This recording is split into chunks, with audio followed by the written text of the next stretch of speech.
welcome everyone. It's nice to have you all at the People's House today. At this time, I'll ask the City Clerk, Beth Davis, to please call the roll. Commissioner Pam Smithwright. Here. Commissioner Sharon Neesmith. Mayor Tom Watson. Here. Mayor Pro Tem Mark Caslen. Here. Commissioner Bob Glenn. Here. Thank you. At this time, we'll have the invocation and the pledge. Please stand if you're able.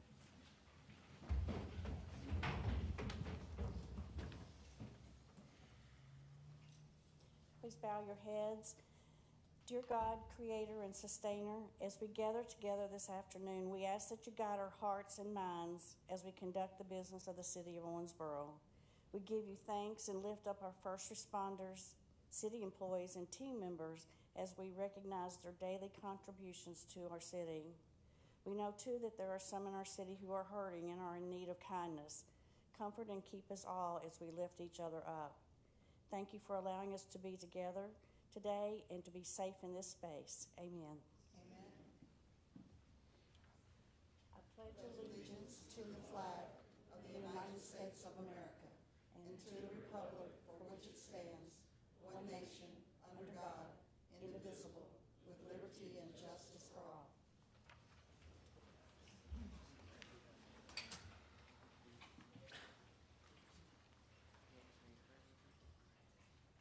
Thank you, Commissioner. First item on the agenda, we have a retirement recognition for firefighter Doug Roth, who's not in attendance today. Doug began his career with the City of Owensboro on November the 10th, 2003 as a firefighter. Upon completion of recruit training, he was assigned to the first crew working out of Station 3 for many years before ultimately finishing his tour of duty at Station 2 on the east end of town. Doug built a reputation for being detail-oriented and very avid about operations and maintaining OFD's apparatus at his assigned station. He earned the recognition of his peers with his selection of the Fire Department 2023 Firefighter of the Year. Doug worked his last shift with OFD on March 30th, 2024, and has begun his next chapter in life for his retirement. We'll send this certificate to him, so let's give Doug a hand.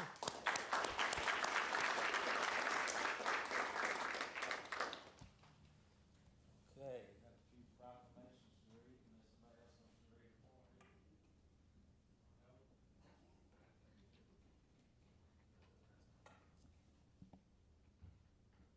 How come you hockey guys are so quiet? Because they're scared. They're scared? Hockey players are not scared of anything.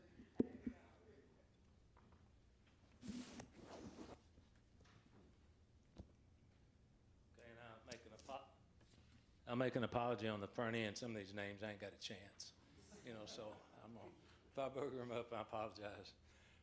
This is the City of Owensboro proclamation. Whereas the Owensboro Rampage varsity hockey team secured their 6th state championship in 2024, Kentucky High School Hockey League state tournament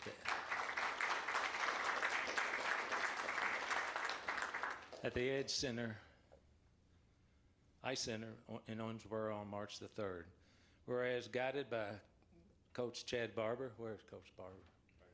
Stand up, sir. There you go. That's Coach Barber.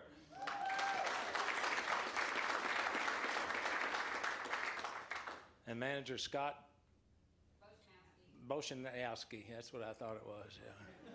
Scott, are you here? He's not here. He's not here? Okay. Well, then I didn't have to booger up his name, I guess.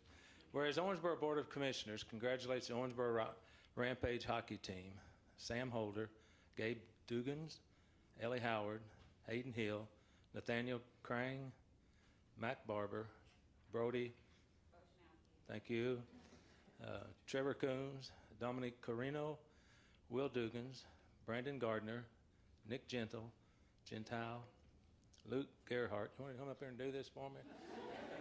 It'd be helpful. Hudson Lanham, Ethan McPherson, Colin Miller, Payne Pence, Aiden Stewart, Sherwood. What is it? Say it again. Sherwood. Yeah, that's what I thought. Sherwood, Gavin Wolf, and Connor Worth.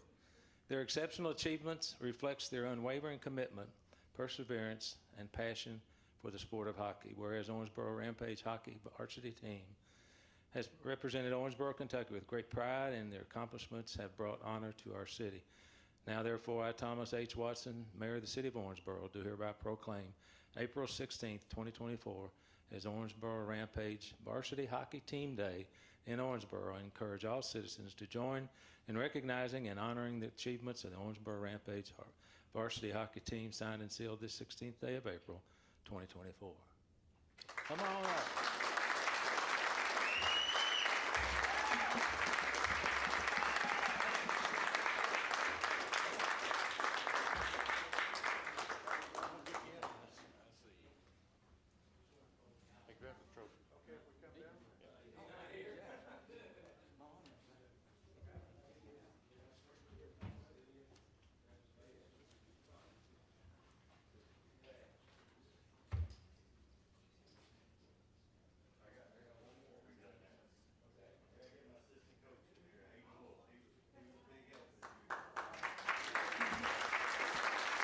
All right, let's hear it. Let's hear it for Hayden Wolf again. We didn't give him enough.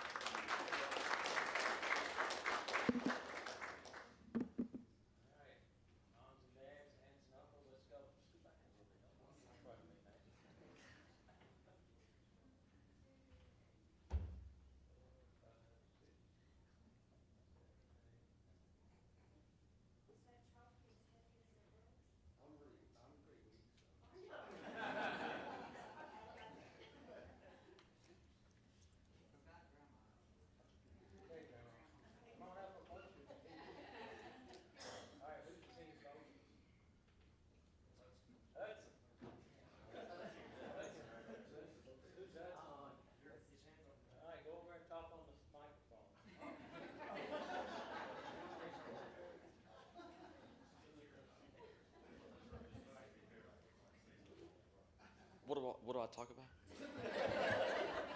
about? Okay.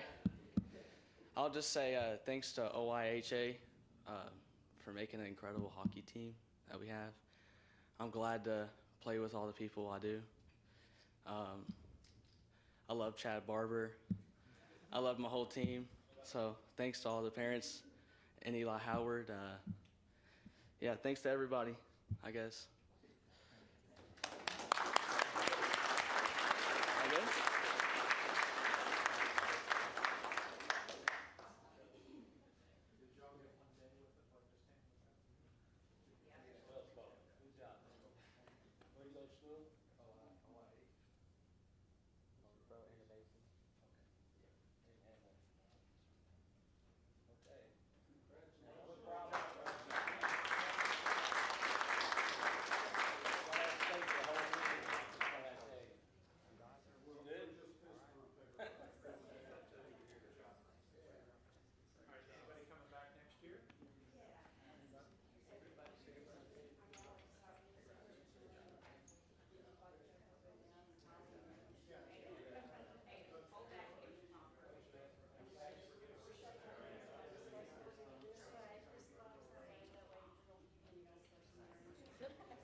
City of Owensboro proclamation, whereas National Safe Digging Month is observed in April to remind homeowners, contractors, and any professional excavator to keep communities safe by calling 811 before digging any project.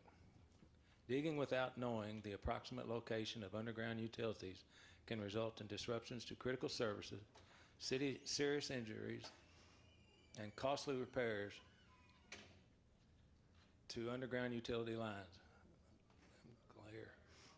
It's simple and easy to make a free request online or over the phone before digging to help communities maintain essential utility services, promote safety, and reduce the likelihood of accidental digging into a buried utility line. Whereas homeowners are encouraged to take precautionary measures when planning any digging project. If work is scheduled for an upcoming weekend, make a free 811 request to Owensboro in Monday or Tuesday, providing ample time for the approximate location of lines to be marked. Confirm that all lines have been marked. Consider moving the location of your project if it is near utility line markings. If a contractor has been hired, confirm that the contractor has contacted 811. Don't allow work to begin if the lines are not marked. And whereas with an increasing number of public infrastructure projects and expanding economic development, yay, pipeline damage resulting from excavating remains the most common cause of outside natural gas leaks. Whereas anyone who contacts 811 before digging is connected to a local notification center that will take the caller's information and communicate to local companies. Professional locators will then visit the dig site to mark the approximate location of underground utility lines, and spray paint and flags or both. Therefore, I, Thomas H. Watson, Mayor of the City of Owensboro, do hereby proclaim April 24th National Safe Digging Month in Owensboro and remind all citizens that safe digging is a shared responsibility. Call 811 before you dig. It's free, it's safe, and required by law. Signed and sealed this 16th day of April 2024.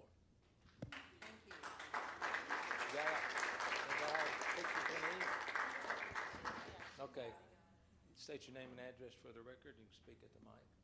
State my name and address.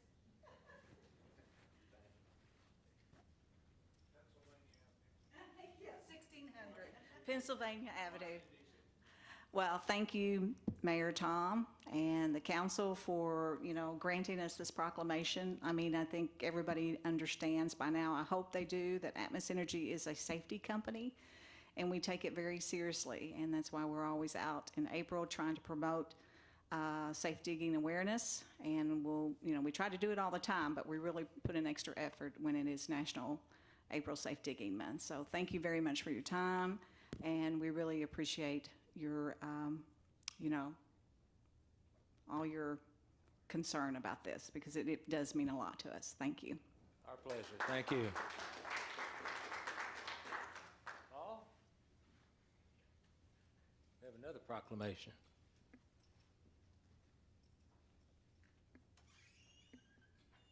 What do you say, Speedy? How you doing? Doing well.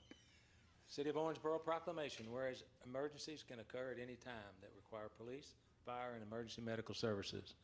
Whereas an emergency occurs, the prompt response of police officers, firefighters, and paramedics is critical to the protection of life and preservation of property. And whereas the safety of our police officers and firefighters is dependent upon the quality and accuracy of information obtained from citizens who telephone the Owensboro-Davis County Emergency Communication Center. And whereas public safety telecommunications are the first and most critical contact our citizens have with emergency services. Whereas public safety telecommunicators are the single vital link for our police officers and firefighters by monitoring their activities by radio and providing them information and ensuring their safety. Whereas public safety telecommunicators of Owensboro-Davis County 911 Dispatch Center have contributed substantially to the apprehension of criminals, suppression of fires, and treatment of patients. And whereas each dispatcher has exhibited compassion, understanding, and professionalism during the performance of their job in the past year. Therefore, I, Thomas Hart Watson, Mayor of the City of Owensboro, do hereby proclaim April 14th through the 20th as National Public Safety Telecommunicators Week in Owensboro in honor of the men and women whose diligence and professionalism keep our citizens and our city safe. Signed and sealed this 16th day of April, 2024.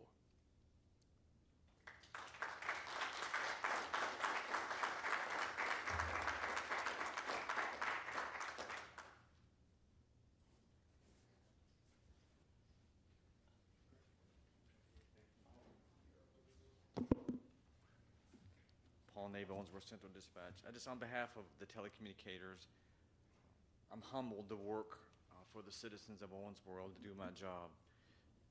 No one knows what today's the day they're going to call and need 911. You just don't know.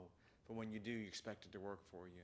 And I'm proud to say that our system works, and we'll do over 65 to 70,000 911 calls a year. We'll process over 120,000 incidents that we'll respond to a year. That's a lot of response and a lot of calls that we process every single day, day in and day out. As you're sleeping, we're answering calls. As you're celebrating Christmas, we're there in the office answering 911 calls, because emergencies don't delineate holidays, nights, or weekends, and we're there to make a difference for the police officers or firefighters and for the civilians in this community. We translate easily 15 to 20 different languages a month over the telephone to get help. So it doesn't make any difference to me who you are, where you're traveling from, or what you need. We're here to make a difference in your life, and that's what we do every day. We save a life and make a difference. And I'm proud of my staff. I can't tell you how much proud I am of my staff of what they do and make a difference in lives. So on behalf of them, I want to thank you, Mayor.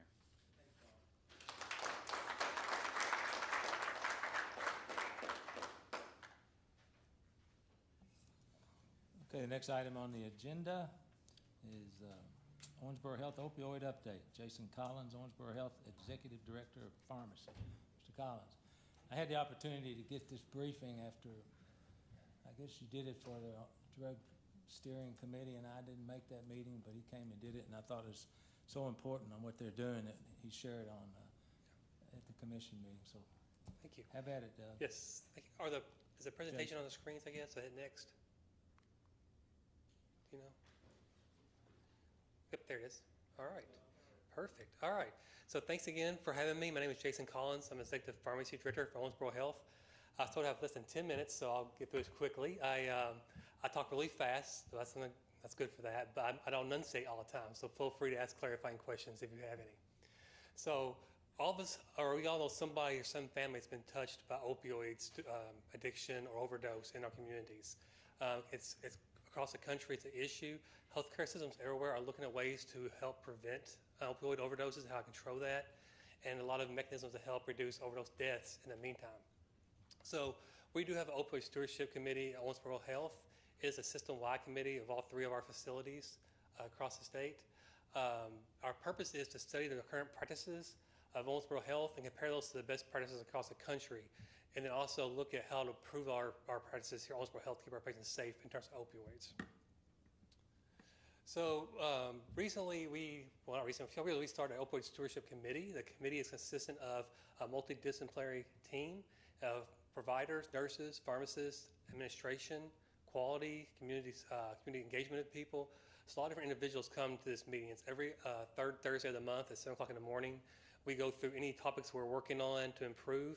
We go with look at different data that we're reporting to the state, and we'll get into that here shortly. But the goal again is to provide safe opioid prescribing.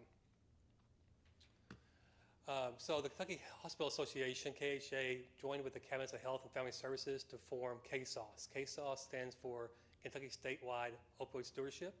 Again, their focus is to reduce overprescribing, which has been a big issue in the past, promoting safe use, and also providing facilities with the ability to demonstrate the work they're doing across the state.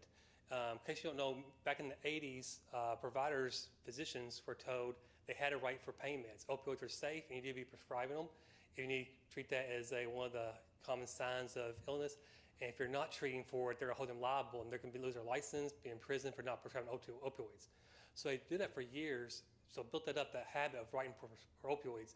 And now they're trying to go back and say, okay, we've learned more now. We don't want you to prescribe as many opioids. So it takes time to make that transition back to being responsible. So we're trying to help them get to that point. All right, so KSOS. So KSOS, I mentioned a second ago, Kentucky Statewide Opioid Stewardship. What they did was they have 14 different measures that they want us to report on every month. And you'll see those on the screen. Some of these are ED measures, so emergency rooms, such as opioid-related harm, current e-prescribing, ankle sprains, migraines.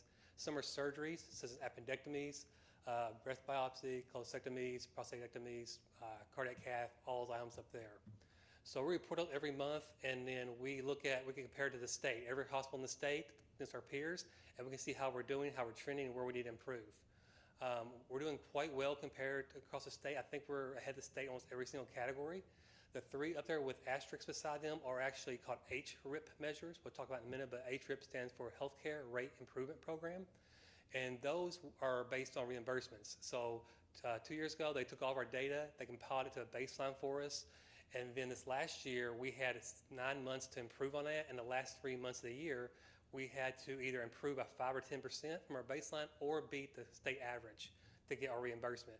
And so for Owensboro Regional Hospital and Twin Lakes, we looked at concurrent e-prescribing and uncomplicated vaginal deliveries. The goal there was for uncomplicated vaginal deliveries was prescribe no opioids as for a truly uncomplicated delivery. Also, current e-prescribing. They don't want you to send patients home on opioid and a benzo, so no pain med along with your Xanax or Ativan, stuff like that. And then for Muhlenberg County, it was co-e-prescribing and ankle sprains. Ankle sprain was no opioids for ankle sprains. So those are what we were measuring on last year. So I'll show you some data in a second on that, how we did. Here is the overall data for the regional hospital here in Owensboro. You'll see that in the green are our two categories that we're measured in across the state. Again, like I said, we did really well in all of our categories compared to the state, but these are two we had to report out on for reimbursement, so that's why I'm sharing that. Our baseline for e-prescribing was 2.73. So that means 2.73% of the time we were prescribing an opioid or a benzo together on qualified patients. The state benchmark was 2.58, and our goal was to get down to 2.59. The last month we were at 0.89, so that's less than 1% of our patients are going home on that. Cumulative for the 3 months we had a report for our measure, it was 1.42%. So we cut our number by almost 60% instead of 5%. So great improvements on that e-prescribing. And if you look at opioid use in uncomplicated vaginal deliveries, we were at 54%. This one's opposite. You want to be higher in this category. So this is patients who are sitting home with no opioids. We were 54% for our baseline, 80% is the state benchmark. So we want to get to 67%, which would be our 5%, or beat the state. We actually were 100% for those 3 months. We've been 100% for almost a year now. So we have prescribed no opioids for uncomplicated vaginal deliveries in our facility. So I think those great work goes into that. Our team, actually, we have spreadsheets we keep every month. We look at the reports. We go through it individual, one by one, every failure. We document on spreadsheets. We look for trends with providers, and we go to those providers one-on-one, and we talk to them what they're doing wrong and help them improve. Our computer system right now has, you can create your favorite order panel, so doctors can hit a button to order all the meds for the patient instead of doing one at a time. We go in, we help them rebuild those order panels. We suggest opioid orders, how long to give them, what doses to give, and we put all that system for them. So all I do is click a button, and it's all lined up for them to be accurate and what the patient needs based on keeping them safe. So it takes a lot of time to actually review all that data and meet with each individual provider one-on-one that has a problem. But I can have spreadsheets I can show you if you want those. You can see where if you started out, it was every month there was multiple failures. And over the last year or so, you see much less every month. And now we're down to some categories we had no failures in months. So it's encouraging to see the growth with our stewardship program. This slide's a few months outdated, but I want to show that because I want to update it more. But this shows our opioid prescribing per month, how many opioids are being prescribed each month. So you can see a downward decrease in that every month. So we're actually decreasing the number of opioids we're prescribing, which I think is a great demonstration of what we're doing. These are other things our opioid stewardship team has done. Free Narcan program. This is a controversial program in some areas because people feel like it's promoting drug use. We look at it as we're saving lives. Opioid addiction is a huge problem, and it causes people to die and ruins families all the time. So how can we, until we find a way to prevent it from ever starting and treat it, how do we save lives until that point? This is one way you do that. So we're partnering with different people in the community. We've partnered with the Henderson community. Throughout this whole region, we've partnered with Grayson County, Muhlenberg County. We've worked with health departments, including the Davis County Health Department or the Green River Health Department. We've worked with River Valley Behavioral Health to partner and put free Narcan in different areas. Some of these have been, we're providing a location. They're using our site to put the free Narcan boxes. Right now, we're writing grants for Owensboro Health to pay for boxes to give into Grayson County and to be given to River Valley Behavioral Health to put more boxes in areas that are not very many boxes. Right now, some of our areas in Davis County that are low is going to be the east side around Maceo, the Thruston area, Masonville. So right now we're working with some areas there. We're looking at gas stations, trying to put some boxes there, just to make it easy for family members to get to this for their loved ones. If you have a family member who you think might be using opioids inappropriately, it's great to have on site in case you need it.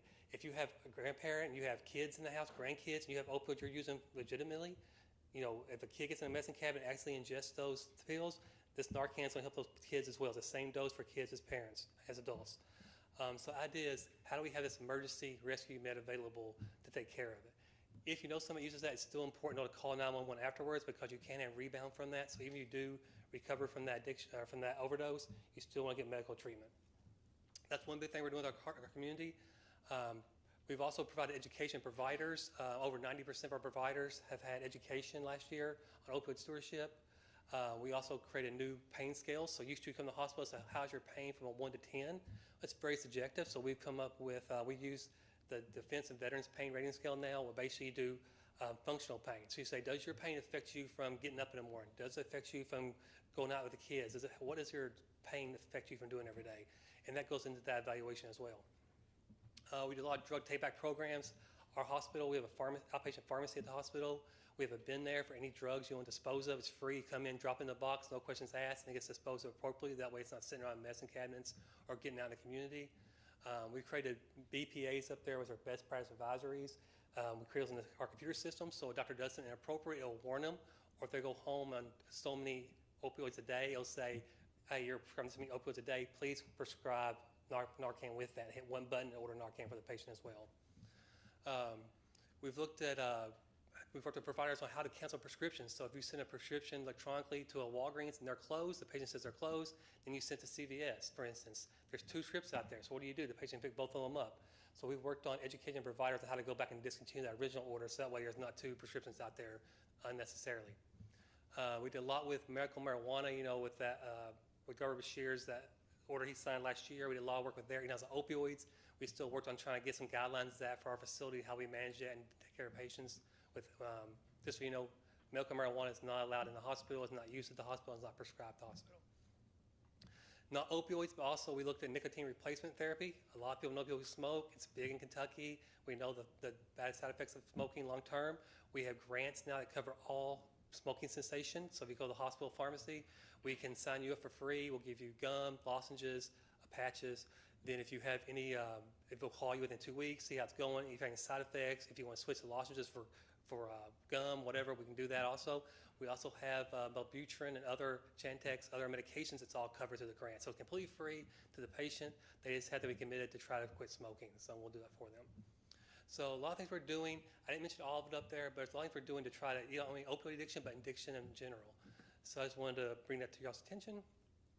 But overall, like I said, I don't want about 10 minutes, but Owensboro Health is here. We're passionate about fighting this opioid epidemic. We want to work with our providers to do so, work with the community to do so, use technology where available. So everything we're doing is try to decrease opioid addiction in our community and help treat those who are currently suffering from it. So with that being said, hope I kept that right amount of time. You did fine. Okay, are there any questions? Questions? Yes. I've got 2. So the first is when you are trying to dissuade people or reduce the number of prescriptions for using opioids, do you use things like acupuncture, herbal remedies? Okay, great question. Medical marijuana is obviously not fully available in our state. They're still working on the policy, but it would seem to me that if I'm in a great deal of pain, as you're describing, like back pain or something like that, I want something. Right. So I wonder, what's the typical physician approach if they're trying not to give them an opioid? Okay, What do they suggest instead? That's a really good question. So What we did in the past was, like I said, providers were told you need to order more opioids over those years. Right now, we're trying to transition back. Well, they're in that habit. It's easy. When you're busy and you're rushed, yeah, give them hydrocodone, whatever, twice a day, 3 times a day, whatever. So we made order sets. I mean, it's our computer system. So we have order sets. They can click on pain order sets. That's what it's called. Pops up, has everything pre-built for them, and has first, second, third line agents. First line agent is non-pharmacological options, acupuncture, heat, cold, options like that. Next line down is your non-controlled substance, your Tylenol, Motrin, stuff like that. And a lot of times, studies have shown that alternating naproxen or Motrin and Tylenol is just as good as a pain med if you alternate back and forth. So that's another options on there. And opioids are very last on the order. So that way, we make it easy to do the right thing. We're putting it right in front of them. Here, look at this as an option. If it don't work, then you can sort opioids, but at least make it easy to do the right thing. Okay, and then my second and last question is, so let's say the physician doesn't give me a prescription for an opioid-based drug for my pain. Did your study track, or is there an opportunity to track how many of these might go to the outside market to get opioids anyway, to go invade somebody, break it, go into somebody's medicine cabinet, or to go on the street and just buy some? I would say we don't have that data, no. We have not even considered looking at that, but now that you mentioned that's a good thing to look at. If we can figure out a way to collect that data, that would be really good. I will tell you, it is a challenge because people do come in because they want the opioids that they're used to getting in the past, and that's what they want, again, and to tell a patient, we can't give you that because these guidelines, it's hard sometimes when you want to treat them, but it's always not the right thing to do also. But what does that lead to? Like you mentioned, they're going to go out and try to get it somewhere else.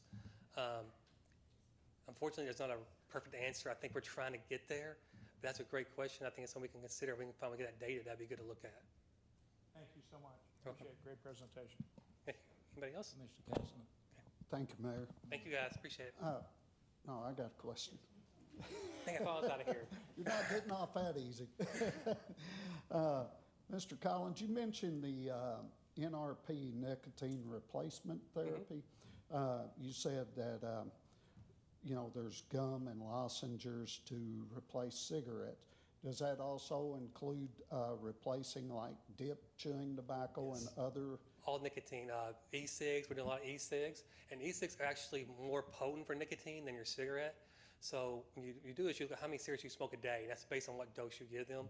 But for e-cigs, we also go to the higher dose anyways because it's so far potent. So we do nicotine, tobacco, chewing tobacco, dip, cigarettes, cigars, any kind of nicotine we help with that. Okay. Does the gum and lozenges, is that nicotine based? I mean, that's kind of...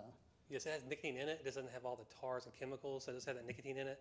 So the gum, you chew it, and then once you get that hit from it, when a cigarette, you take a piece of gum, you chew it. Then you park it in your gum, and then 40 minutes, an hour later, whatever you feel like you need another hit for a cigarette, you just start chewing the gum again, the same piece. Once it's used up, you throw it out, and you get a new one later. But you can use it throughout the day multiple times. Same thing, some are the lozenges. Of course, they dissolve faster, but that's kind of the idea there. Is that a prescription-based thing, or does It is not prescription. Nicotine and gum and lozenges are not prescription-based. The Wellbutrin and Chantix is a prescription-based, but we do have policies and contracts with providers to be able to provide those to the pharmacy. So how would someone go about getting that kind of treatment? Yeah. So one way is just come to the hospital pharmacy. It's in the lobby. Walk in, say, I use nicotine, whatever you use, and I'm here for a free replacement therapy. I want to sign up for that. We'll get you signed up right then. We'll send them home that day with a box of lozenges, gum, patches. And then we'll call within 2 weeks and make changes as we need to. Another thing is we do a lot of community events. So any of these community, like on the board earlier about the community awareness, different community events, we go to those all the time also. Through Owensboro Health, we'll have stands set up and we'll sign people up. In a 2-hour sessions like that, in the community, we sign up 15, 20 people for free nicotine. We give them the stuff when they leave. Okay. Yep. And just go into the lobby Yep. In the main pharmacy, it's outpatient pharmacy. It's in the lobby in the hospital. Yep. Okay. You can also call the pharmacy if you want to call them. We can mail it to them too. If they don't live in the town, they want to call us. We can set them up, fill out the paperwork on the phone, and mail it to them. Okay. Thank you. You're welcome. Anybody else? Anybody else? All right, Thank you, Jason. guys. Yep. Appreciate it. I think it's very good information. Okay, next item on the agenda. Guess who? Master Parks Plan, or Parks Master Plan, however you want to look at it. Thank you, Mayor. You're Thanks, welcome. Board of Commissioners. I appreciate the opportunity to be before you tonight to share a little more about the results of our current master planning effort. I also want to thank you not just for the opportunity to speak tonight, but for your support of the planning process and your support of the general park system as a whole. You all really do understand the vision and the mission of Parks and Recreation.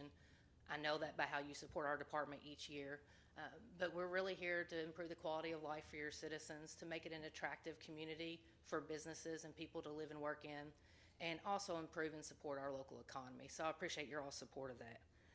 This strategic planning process really helped us create a foundational document that helps us understand how to operate our department more efficiently and also how to enhance our parks so that it's better serving the needs of our local citizens. This plan really is a strategic roadmap for where we're at now and where we're headed. It's a document not just for us as staff to use, but for you all as elected officials to refer to and reference to help guide those decision-making efforts that you all have to make on a daily basis as well as staff. We did a systematic approach to collect and gather input from our citizens. Teresa Jackson will be here to speak about our master plan. She's with Barry Dunn, the consulting firm that we worked with for this effort. They spent a lot of time with stakeholders, with you all were involved as well, with staff, and really hearing what the community had to say. They put together a project website that was out there and open for weeks on end for the general public to have additional way to get on and let their voice be heard without necessarily having to be face-to-face with someone to share that input. So we were really systematic in how we assessed those community needs, how we looked at the demographics and how those trend, and where our city as a whole is heading. So ultimately, this is a comprehensive working document for us as staff and you all as elected officials as we move forward. The goal is to really enrich the quality of life for our citizens. It also lays groundwork to really be a resilient and sustainable park system in the future. Of course, our goal is always to make Owensboro, Kentucky's #1 city to live, work, and play. I want to recognize Carrie Bodenheimer. She's our recreation superintendent. She's with us tonight. She was very helpful through me and with Teresa through this master planning process, so I appreciate the work that she was involved in. And now I will turn it over to Ms. Teresa Jackson to tell you more about the results of the master plan.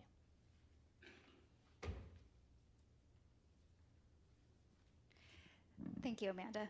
Mayor, Commissioners, it's a pleasure to be here with you this afternoon. I was here with you back in October of '23, and during that presentation, our focus was really on our key findings. So we shared some data related to the level of service analysis. We shared aspects of the recreation assessment, as well as our engagement and our statistically valid survey. This afternoon, we want to really focus on the outcomes and that roadmap for the future. So really diving into how did we pool all of that data together and what we heard from your community into a vision for the future.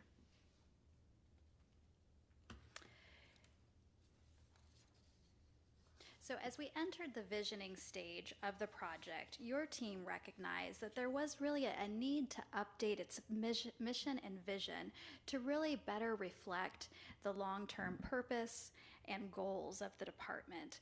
And so Amanda just referenced that updated vision statement, making Owensboro, Kentucky's #1 community to live, work, and play.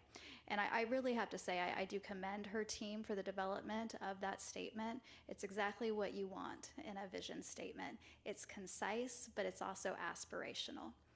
So once their team developed that vision, they began to work on that mission statement and really refining it. It had previously been a little bit lengthy, and with your mission statement, you really wanted to define who you are as a department.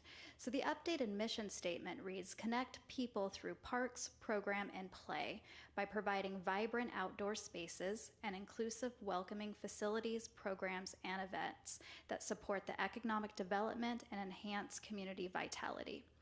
So once the team had updated its vision and mission, we started down our visioning path, where we conducted a number of workshops with the staff, and we had long conversations about our key findings, also what we learned from the community, taking a look at best practices, but we also felt like there was a need and a strong desire to connect the city's strategic initiatives within this planning effort. And so for the implementation plan itself, 5 focus areas were developed that are in alignment with the city's strategic initiatives. So we have provide opportunity community spaces, pairs with memorable outdoor spaces and welcoming facilities. Provide first-class safety and accessibility enhancements. Promote economic development, equitable recreation access. And so down the line and through all of our conversations, we really identified how ultimately objectives could align across these focus areas and clearly tie in to the city's strategic initiatives. So across the focus areas ultimately led to 42 objectives for the next 10 years. So for today's presentation, we thought we would highlight some of those key objectives. You've had an opportunity to take a look at the executive summary, which highlights these same objectives I'm going to touch on today. And you've also had the opportunity to look at the full document. What we wanted to highlight first was in Priority Area 1, memorable outdoor spaces and welcoming facilities. So when we look at 1.1, it really aligns with that updated vision statement in developing and maintaining parks and recreational facilities with innovative features. So if you think of Smothers, right, that's a unique facility within your system. It is a facility that your residents talk about as well as your visitors. And so this objective is to continue on that path. How can you integrate art into your various parks that make them recognizable and make them identify with your community? In 1.2, we have initiate the development of a trails master plan. So we heard through in-person engagement, we heard on the website and in the survey that people really value trails in your community. And so taking on a true trails master plan will allow you to have that long-term planning for how you can ultimately connect that green belt and what other opportunities there may be in the community. 1.3 highlights English Park. English Park is really another opportunity that can serve as a destination location in the future. It can accommodate a range of activities and further enhance your waterfront. And so the action item there is to develop a master plan. So taking a look at that priority 2 area, safety and accessibility enhancements. So one aspect to highlight here is 2.4, and that's collaborate with disability advocacy groups. And so this is a reminder for the department that formalizing some of those relationships can really help to identify some low-hanging fruit in the system and different opportunities for programs as well as program enhancements that can cater to that disability and expand services.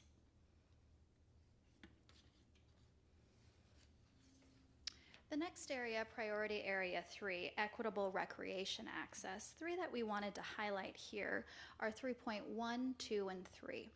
So when we took a look at your park system, one of the key goals was to identify a consistent level of service across the community so you could have equity within your park system. Ultimately, we identified that having access to 4 amenities within a 1-mile drive would provide you consistent access to recreation in the community. Through the gap analysis, we identified that there were some shortfalls in southwest Owensboro as well as the southeast. And so 3.2 and 3.3 identify specific actions that can be made in the future to address those gaps. So when we look at specifically in the southwest, there's some opportunities at Wayland Morris to enhance the amenities there, whether it's an inclusive playground, the addition of shade. We also identified potentially a cricket pitch, which was something we heard a desire for through our engagement. Taking a look at 3.3 and that gap in the east, you have the Yule Heritage Greenbelt Access Point, and there's some opportunities to make some additions there, such as shade or features. We actually identified dog exercise stations, which is a new and trending recreation item. So when you don't have the space to do a dog park, it's another opportunity to engage that population. So taking a look at priority area 4, well-being initiatives, We have a couple to highlight here. So first, we worked very closely with the full recreation team, and I think this final document really reflects a lot of their ideas and concepts. And this first one, 4.1, established a collaboration with Owensboro Health to install health tips signage along the greenway. That was something that was coming directly from staff, and they also saw that there could be the opportunity to develop a trails guide that's tailored for patients.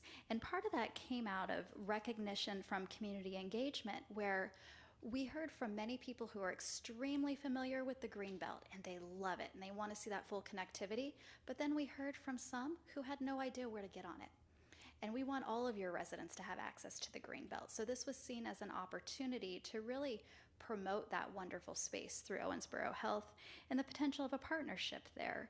And in the long run, potentially putting some fitness equipment there on the Greenbelt as well. Taking a look at 4.2, over at the Dugan Best Recreation Center, there's really the opportunity to support some increased use by enhancing the fitness area that's there and giving it some upgrades. So taking a look at our last priority area, organizational effectiveness. So two that we wanted to highlight in this section is first 5.5. Implement a process for soliciting feedback from staff.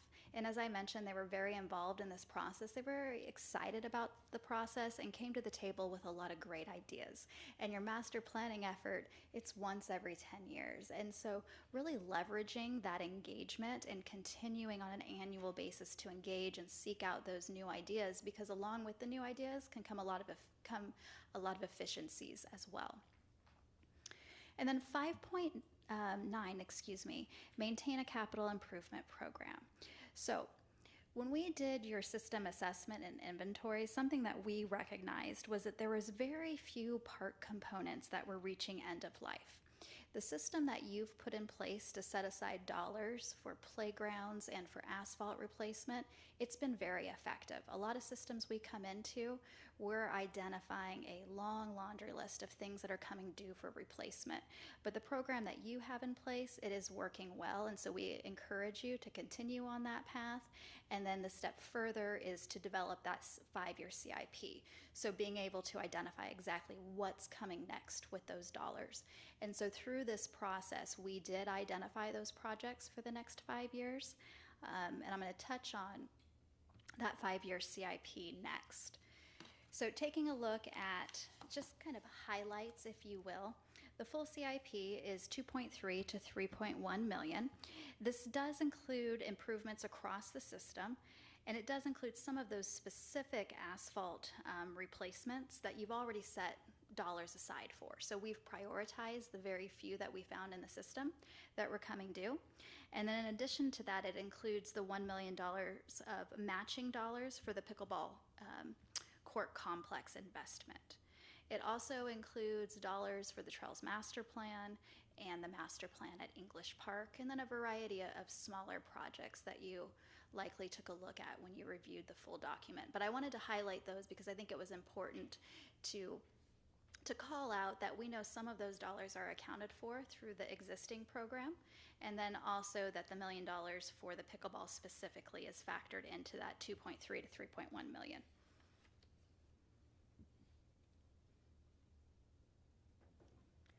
Okay, and with that, I know that was kind of a brief presentation. It's a very large document, I'm sure, as you saw, and so it's hard to identify exactly what to pull out. So we wanted to highlight some key areas, but then really just open it up for questions and discussion.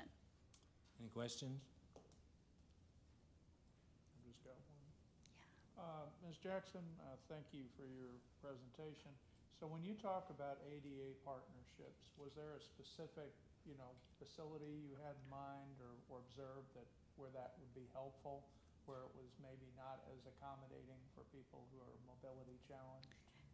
Yeah, so in our site evaluation, so each site receives a report card, and so we do flag parks where we see opportunities for pathways that will allow for better ADA access.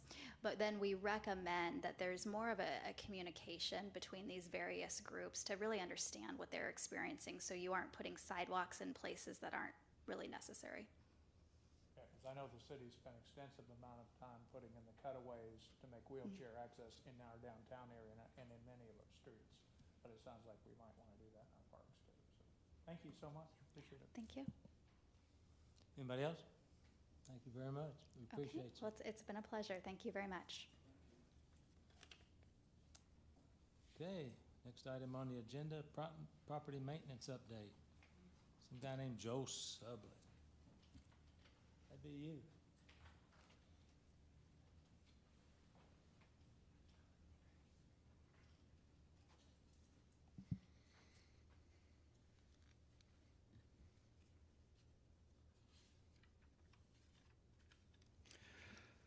Good afternoon. I'm Joe Sublett.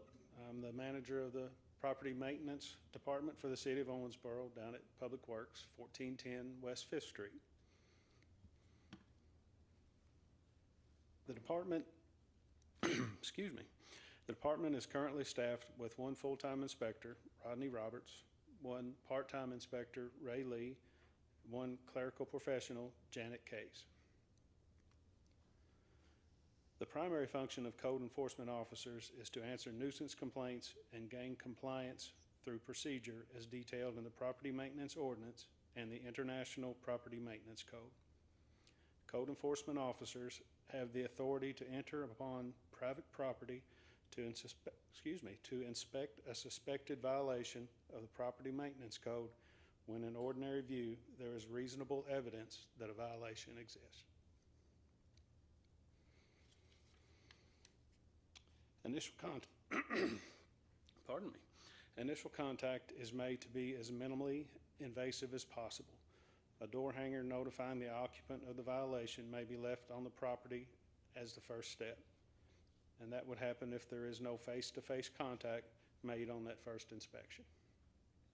A follow-up inspection is scheduled 2 to 3 days following the door hanger placement. Each case will likely require multiple inspections before compliance is obtained. A notice of violation may be issued as notice to the occupant and to the owner that violations exist, and compliance is requested to avoid a citation. A citation may be issued upon expiration of the allotted time in the corrected action, which is typically 7 to 14 days to correct the violation, and that is stated in the notice of violation.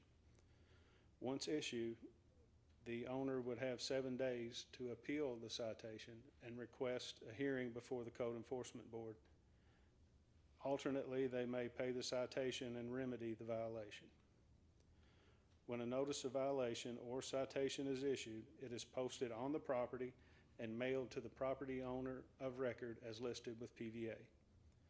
If no appeal is requested, a final order is issued by the Code Enforcement Board, and then an abatement may take place to remedy the violation, and an additional citation may be issued for the cost of the abatement of the violation. 30 days after a citation is issued, a lien for the combined citation cost, if applicable, may be filed. During the current fiscal year, which has been 253 business days, there have been 20 vehicle parking complaints, 311 tall grass complaints, 530 complaints of junk and trash, 230 miscellaneous complaints, which include everything from barking dogs, chickens, hazard trees, and drug activity. A property maintenance contractor will be maintaining approximately 50 parcels by keeping the grass cut to a height not to exceed 10 inches and free from trash and debris in compliance with the City of Owensboro's property maintenance ordinance requirements. More than 1,226 complaints have been filed this fiscal year, which have led to the initiation of 1,035 cases, to include 345 rental property inspections, 118 vacant property inspections, and inspections of 37 lots. Those inspections resulted in the issuance of 185 notices of violation, 50 citations, and the filing of 24 liens. Code enforcement officers may prohibit occupancy of a problem structure when conditions exist as evidence of a building that is so dilapidated, decayed, or unsafe, unsanitary, or which utterly fails to provide amenities essential to a decent living, that it is unfit for human habitation. Property maintenance is tasked with issuing demolition permits for structures on parcels within the corporate boundaries. In the current fiscal year, 30 demolition permits have been issued, 12 of which were city projects. There are currently 2 structures pending demolition as city projects. The PO has been issued, and I anticipate mobilization by the contractor very soon.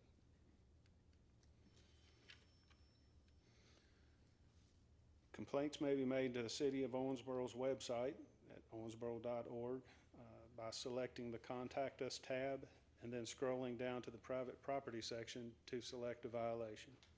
Users will be directed to input the correct address. The City Action Line at 270-687-4444 may also be utilized to contact City Action and file a complaint. At this time, I'll be glad to answer any questions. Any questions? So the chickens, I heard, my ears perked up, maybe Commissioner Smithwright's did too. How many chicken complaints do you usually get a year? Not nearly as many as we used to, but an average of probably 5 or 6 a year. And what do? You go to the person, what do? You say, get rid of the chickens or keep them in a pen? Or? We have done that. Chickens are not allowed within the city limits.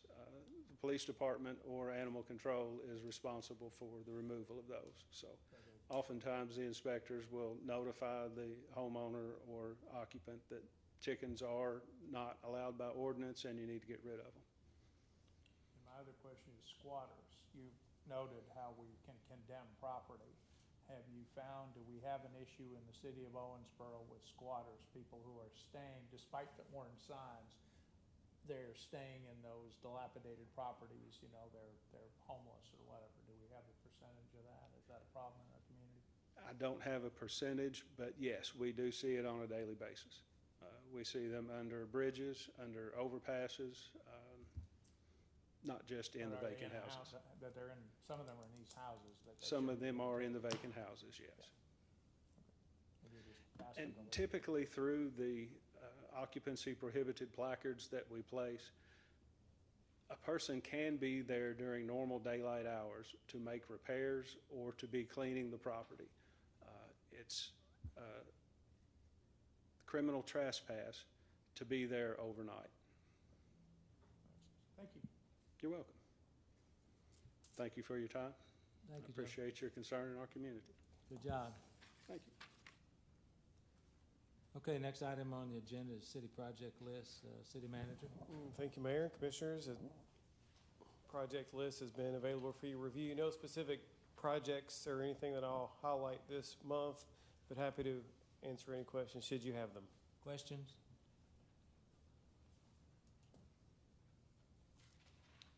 Okay. We'll go to 5A, consider approval of minutes from March 19th, 2024. I'll make a motion to approve these minutes. Could I have a second, please? Second. Any discussion, additions, or deletions? Hearing none, all in favor indicate by saying aye. Aye. All opposed, motion carries. Thank you. Item 6A, Ms. Davis. Municipal Order 7-2024, a municipal order authorizing and directing the mayor to execute an application for the Energy Efficiency and Conservation Block Grant Program through the Department of Energy in the approximate amount of $123,460, the proceeds of which will be utilized for HVAC replacement at City Hall. No match is required. Read for approval on one reading the 16th day of April 2024. I'll make a motion to approve. Could I have a second, please? Second. City manager? Mayor, just to summarize again, we were notified that we're eligible for $123,460 in energy efficiency and conservation block grant funds. Conveniently, we had planned to replace the HVAC unit here at City Hall this year. That is a probably 7-figure project, so we'll apply these grant proceeds to the HVAC project. Okay, thank you. Any other discussion? Hearing none, all in favor indicate by saying aye. Aye. All opposed, motion carries. Thank you. Item 6B, Ms. Davis. Municipal Order 8-2024, a municipal order authorizing and directing the mayor to execute a real estate purchase agreement for the acquisition of property located at 3001 West 2nd Street, 35 Carter Road, and 45 Carter Road. Read for approval on one reading the 16th day of April, 2024. I'll make a motion to approve this. Could I have a second, please? Second. City manager. This afternoon, as you know, we announced the location of the new senior center at the corner of Carter Road and 2nd Street. This municipal order formally approves the purchase of that property. The purchase price is $1 million, and while that may seem like a lot of money, the site actually appraised for $1.5 million, so we are getting a good deal on the purchase. At 8 acres, this site is much larger than the current senior center property, so it will accommodate future growth and development of this center, allowing it to continue to expand the important services it provides to our community. Further, the site is contiguous to the Western Kentucky Botanical Garden and in proximity to Thompson-Berry Park, so it's a good setting that has been well received by our seniors who use the facility. Upon approval of this acquisition, we will fully fund the project, both the acquisition and construction of the senior center, in a budget amendment at our meetings next month. Thank you. Any other discussion? I just have one question. Where do we get that money to buy that? What pot does that come out of? So we have $2.5 million remaining of what were formerly ARPA funds, Okay, some of the COVID assistance funds we received a couple of years ago. So between the acquisition and what we plan for construction for our contribution would be a total of $4.5 million. So we have $2.5 million of ARPA funds. So the other $2 million we would just propose to take from our fund balance because it is sizable and it is prepared to accommodate a project of this size. That was just a question several people asked me at the center today. Okay, any other discussion? All in favor indicate by saying aye. Aye. All opposed? Motion carries. Thank you. City manager items? First, Mayor, if you would acknowledge Angela Waninger to present the March financial report. Ms. Waniger. Thank you, Mayor.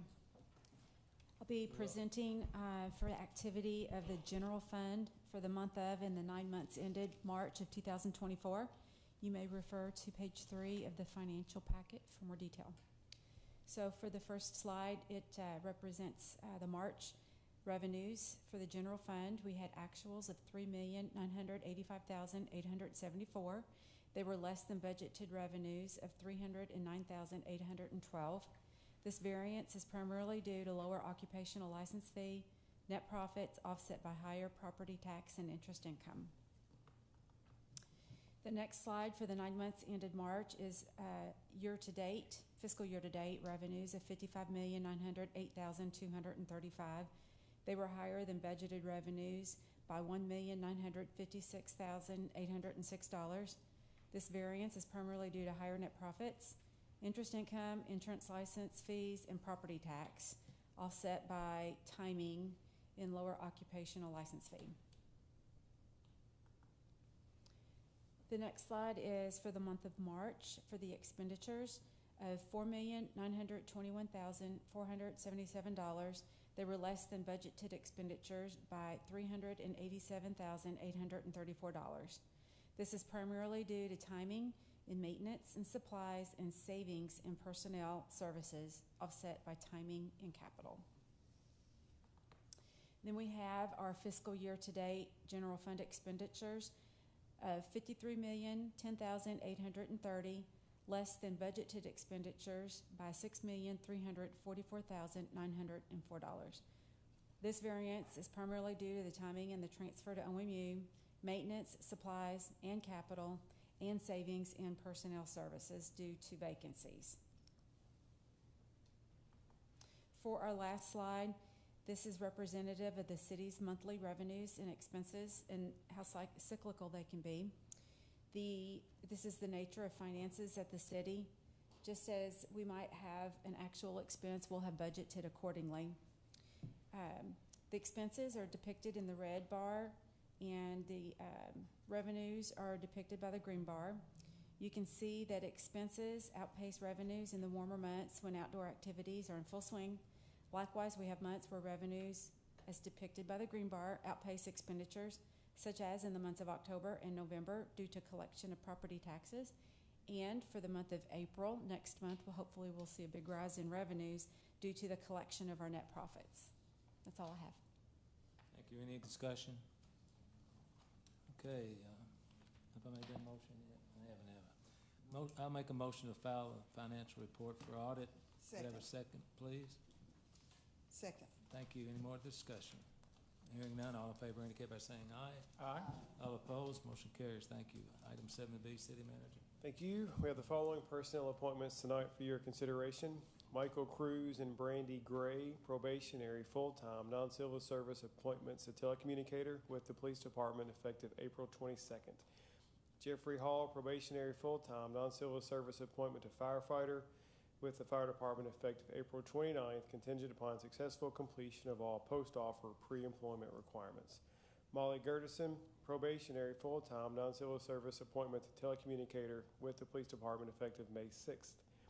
Patrick Cunningham, Patrick Cunningham, probationary, full-time, non-civil service promotional appointment to telecommunicator with the police department effective April 21st. James Todd Napier, regular, full-time, non-civil service appointment to firefighter with the fire department effective April 9th. And Mike Nichols, regular, full-time, non-civil service appointment to police officer with the police department effective April 24th. Thank you. I'll make a motion to approve. Could I have a second? Second. Any discussion? Hearing none, all in favor indicate by saying aye. Aye. All opposed? Motion carries. Thank you. Any other comments? And I have no additional comments. Communication from elected officials. Commissioner Smith-Wright. Thank you, Mayor. I just wanted to say that I wanted to thank the city and the county for what happened today at the senior center. Everybody that was there was very happy. We had a few sore heads, but other than that, the majority of the seniors that was there were very appreciative of the effort and the time and the money that the city is putting into their new senior center. So thank you so much. Remember, if you're going to make everybody happy, you got to sell ice cream. Yeah. That's the only way. No, you won't have somebody to have one chocolate. I want strawberry. Yeah, well, this lady, she was older than me, which is pretty old, and she was so excited that the floor wouldn't be sticky for her line dancing, the new floor. Yeah. So, Commissioner Neesmith, comments? I just want to give a big shout out to all of my peers on this board and the mayor and city manager, because the Senior Citizens Center is something that will be here for many years going forward, and all of these folks have worked very diligently to try to find the right place, right time for everybody. And but I think a special shout out should be for Commissioner Pam Smith-Wright, because not only is she acting as a commissioner, she's also was the board chair of the Senior Citizen Center. So she got it from both ears, and probably wish she had 4 or 5 more. So thank you, Pam. Commissioner Castle. Thank you, Mayor. Yeah, I'd like to congratulate the seniors on their opportunity to move forward with the new center also, and also want to give a shout out to OCTC for bringing the ACE program here to the commission chambers. We had about 25 students show up and had a mock city commission meeting. They really enjoyed it, and I'm all about exposing our next generation of leaders to city government so that they're familiar with what's coming in the future, and giving them the opportunity to step forward and see how it works. And also wanted to congratulate Bob for 10 years of service at the Lions Club. I went to a meeting there today, and they acknowledged that he had 10 years of service with them, and wanted to congratulate him on that. Thank you. Commissioner Glenn. I do want to also extend congratulations to Commissioner Smith-Wright to be able to chair that group and be able to move that project forward with our support is incredible. And it's going to be a significant upgrade for our community, our seniors, and of course make our community all the more attractive place to live. Thanks again. The other is I want to thank Public Works. They let me ride in a trash truck on Friday. Jason Moffitt was our driver. I know Jason, our daughters played softball together many years ago. We had a great time. I don't know if you can have a great time picking up trash, but we did. And I learned a lot about his job. I've done this before. He runs a residential route. He did an excellent job. He is just so representative of what excellent employees we have in every department. So I want to thank him, and I want to also thank Public Works. And I'd like to thank former Judge Executive Al Mattingly, because several years ago when we started this thought process for the Senior Center, he pledged $2 million then. And since it's a city agency, it's very generous. And without his help, this probably wouldn't have happened. So I want to thank Al for being, and that was a couple of years ago, and thank the President Fiscal Court for going ahead and sticking with that opportunity. Okay. Open public forum. Members of the audience may address the Board of Commissioners on any matter of public concern that was not on the agenda. Comments are limited to issues within the scope and responsibility of the Commission. Commission meetings are held to conduct the city business for the benefit of Owensboro citizens and taxpayers. The meetings are not intended to serve as public forums for candidates who are campaigning for political office. Political candidates will not be allowed to use the Commission meeting to promote his or her candidacy for the public office. At this time, anyone who wishes to address the City Commission, please make their way to the podium and be recognized. Speakers must state their name and address for the record and limit their remarks to 3 minutes or less. Any takers? Moving once, twice. I'll make a motion to adjourn. Could I have a second, please? All in favor indicate by saying aye. Aye. We are adjourned.